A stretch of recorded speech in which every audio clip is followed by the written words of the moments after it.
Você está vendo esses dois caras extremamente fodas aqui? Bem, esses são os tipos de personagens que, conforme você vai acompanhando a interação dos dois ao decorrer da história do manhwa, você fica com uma pulga atrás da orelha sem saber dizer exatamente, com exceção é claro dos leitores da novel, se eles serão ou grandes amigos ou grandes inimigos. E essa dúvida é bem válida dado o fato do histórico vilanesco deste personagem de máscara branca e absolutamente tudo branco nele, chamado Soma, mas intitulado literalmente de O Demônio Menor da Ruína. Além de que a interação dele diretamente com o protagonista é uma coisa que você não sabe dizer exatamente no início se vai ou não se aliar ao irmão mais velho do protagonista. Soma é o tipo de personagem que, assim como você e eu, que não somos leitores da novel, realmente não sabemos dizer se ele está de fato ao lado do protagonista, ou é tudo fingimento. Afinal, por muitas das vezes, ele é mostrado fingindo uma falsa gargalhada, algo que mesmo o protagonista já percebeu, mas faz questão de ignorar porque o nosso prota já tem um certo plano em mente. Mas, independente de termos resposta ou não sobre o lado que esse personagem vai ficar, o que eu quero realmente destacar aqui é sobre como a interação e conversas extremamente fascinantes entre o protagonista e o personagem Soma são algo muito mais profundo e até filosófico se a gente parar para analisar. Mas isso não é surpresa, já que eu estou, literalmente falando da obra Regressão Absoluta, uma obra cuja sua história envolve o mundo Murin e viagem no tempo. Algo que a gente, obviamente, já cansou de ver em centenas de outras obras por aí. Mas Regressão Absoluta é o tipo de obra que é como ouro em meio ao alumínio de histórias do Murin. E para quem leu, sabe do que eu estou falando, e para quem nunca leu, vai entender depois de ler. Mas eu não vou explicar a fundo sobre o que é Regressão Absoluta, até porque eu já tenho um vídeo aqui no canal falando sobre o enredo da obra em si. Então, quem quiser ter um contexto da história, procura aí no meu canal. Então já se inscreva aí, pessoal, deixa o like e vamos lá. E hoje vamos focar especificamente na relação do protagonista e o demônio menor da ruína. Uma relação que, assim como outros personagens da obra, é absurdamente interessante. E para contextualizar o que eu quero dizer, vou pegar especificamente o capítulo 108 do manhwa, para vocês verem o nível de diálogos extremamente bem escritos e da profunda filosofia a cada balão de perguntas e resposta entre esses dois personagens. Mas, antes de começar, eu vou resumir de forma bem rápida quem é o demônio menor da ruína e o porquê o protagonista precisa dele ao seu lado como aliado. Bem, o demônio menor da ruína é um dos membros mais implacáveis e brutais do culto celestial, fazendo parte dos 8 demônios supremos. O protagonista, Jeon Mujeunk, precisa desesperadamente de Soma ao seu lado nesta nova linha temporal pelo seu poder. Soma é um guerreiro absurdamente forte e sanguinário, essencial para ajudar o nosso protagonista a vencer futuras guerras e mudar o destino do mundo. Bem, esse foi o resumo básico. Agora vamos para o capítulo. O capítulo se resume a algo bem simples. O protagonista Mujeunk é convidado por Soma para uma viagem de carruagem até um lugar especial, algo que o protagonista não sabe exatamente onde é. E, embora saiba que ir com Soma pode ser um pouco perigoso por não saber o destino, mas ainda assim decide ir. Mas leva consigo sua guarda pessoal, a simpática e fofucha personagem chamada Lee, algo ao qual na frente de Soma, Mujeuk a chama de meu coração. E isso obviamente arranca uma falsa gargalhada dele. Então, o cara manda logo um questionamento um tanto peculiar, dizendo: além de revelar quem é o seu braço direito, agora também me mostra onde está o seu coração? Então, nosso prota lança logo uma resposta extremamente inteligente e um tanto profunda, dizendo: eu estou revelando todas as minhas fraquezas para que ninguém saiba qual delas é a verdadeira. Cê é louco, dá até um arrepio, viu? Pois essa é uma excelente tática de camuflagem social e psicológica. Como exatamente? Eu vou te dizer. Ao expor suas vulnerabilidades de uma forma controlada e estratégica, você cria uma cortina de fumaça, tornando impossível para outros diferenciarem o que é uma fraqueza real de uma falsa vulnerabilidade projetada. O protagonista foi mídia demais aqui respondendo desse jeito. Mas é óbvio que depois de uma pergunta inteligente e uma resposta mais inteligente ainda, os dois ficam se estranhando. Porém, Soma não perde tempo e diz que é melhor que eles deem início à viagem. E é exatamente isso que fazem. No meio da viagem, ele repara que nosso prota havia trazido uma máscara branca consigo. Máscara essa que o próprio Soma havia comprado em uma barraca qualquer no meio da rua por troco de pinga e presenteado Mujeunk. Nosso prota fala que era óbvio que ele traria.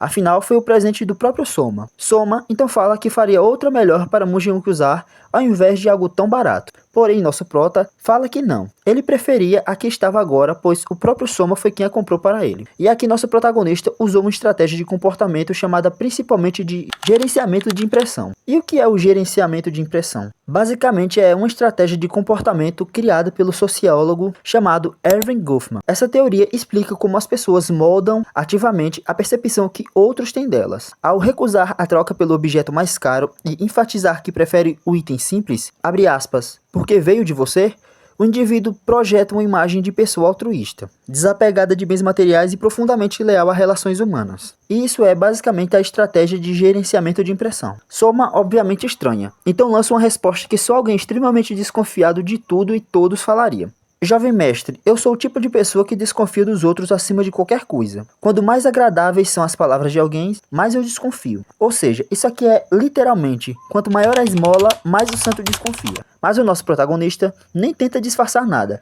e já manda logo na lata. É claro que deve desconfiar. Afinal, estou tratando muito bem um homem que é conhecido como o demônio menor da ruína. É óbvio que eu devo ter alguma intenção. Tal ato de revelação do protagonista é literalmente chamado de revelação preventiva. E isso, na psicologia forense de persuasão, é uma técnica que consiste em revelar suas próprias fraquezas ou intenções ocultas antes mesmo que o adversário possa usá-las contra você. Ao dizer expressamente, é óbvio que eu devo ter alguma intenção, o protagonista neutraliza a acusação de falsidade. Se ele mesmo assume que tem interesses, o oponente não pode mais desmascará-lo. Soma então pergunta qual seria a intenção de Mu Geun-Hye. Porém o prota, rebate com outra pergunta. Algo como se Soma lembrava que ele havia dito que fazer muitas expressões era cansativo. Porém nosso prota pensava ao contrário. E diz para ele que poderia escapar de dar uma resposta para Soma justamente porque fazia uma expressão ambígua. Isso deixa até o Soma meio sem palavras por alguns segundos, mas só por alguns segundos mesmo, pois, logo em seguida, ele pergunta para Mu Geun-Hye se ele sabia para onde eles estavam indo. Então o protagonista manda uma frase de efeito. Imagino que seja para algum lugar interessante neste mundo sem graça. Eita, calma aí, protagonista. E obviamente, em seguida, isso faz Soma cair novamente nas suas falsas gargalhadas. Ele pergunta ao prota o porquê fez da guarda-costas seu coração. E Mu Geun-Hye responde com uma expressão de felicidade em seu rosto, dizendo que fez dela seu coração simplesmente porque ela está viva. Soma então questiona o protagonista, e por acaso você está morto? Então o protagonista responde de uma forma que só alguém emo, dark e depressivo responderia. E será que nós realmente estamos vivos? E tal pergunta do prota só me lembrou do experimento mental do gênio maligno, ou a hipótese do sonho, onde, se tudo o que vivemos, sentimos e tocamos não passa de uma ilusão ou de um sonho muito vívido. Esse questionamento foi profundo, hein? Eles então fazem uma parada em uma vila e resolvem separar para comer, pois Soma e seu seguidor usavam máscaras e se sentiriam desconfortáveis comendo com elas na frente dos outros. Por isso Mu Geun-Hye e Lee resolvem comer em outra mesa. E quando terminam de comer, é aí que Mu Geun-Hye e Lee veem um homem batendo em um senhor. E de forma que vai contra tudo o que a gente já viu em protagonistas genéricos, aqui, nosso prota nos surpreende simplesmente ignorando tal fato e fechando seus olhos ao que estava acontecendo. Até mesmo o próprio demônio menor da ruína diz que foi uma surpresa ver Mu Geun-Hye fingindo que não viu nada e seguir em diante. Nosso protagonista responde que na verdade ele tem um lado bastante hipócrita. E Soma responde a ele que gostava disso. Afinal, fingir ser bondoso todo o sempre deveria ser bastante cansativo. Então ele pergunta ao protagonista que já que ele tinha esse lado hipócrita, então por que ele odiava tanta maldade? Então, Mu Geun-Hye responde de volta. Acabei de fingir que não vi maldade sendo feita e passei direto. Quase como se o nosso prota estivesse dizendo: aqui ó, se não tá vendo que eu literalmente ignorei aquele senhor ser espancado? Porém, senhores, estamos falando aqui de um vilão. E os vilões são muito inteligentes. Soma responde ao protagonista que na verdade ele estava ignorando tal fato, pois o protagonista sabia que se mexesse com um ou dois deles, sem pensar e depois fosse embora, quem de fato sofreria todas as consequências seriam as pessoas daquele local onde eles estavam ali agora. Ou seja, nosso protagonista estava ignorando a maldade para que um bem maior fosse feito. E Soma obviamente percebeu isso. O nosso prota, para tentar disfarçar, diz que estava enganado. E Soma então responde que seria uma boa se eles desfazessem tal engano. Então ordena que seu servo vá espancar os homens que faziam toda aquela confusão.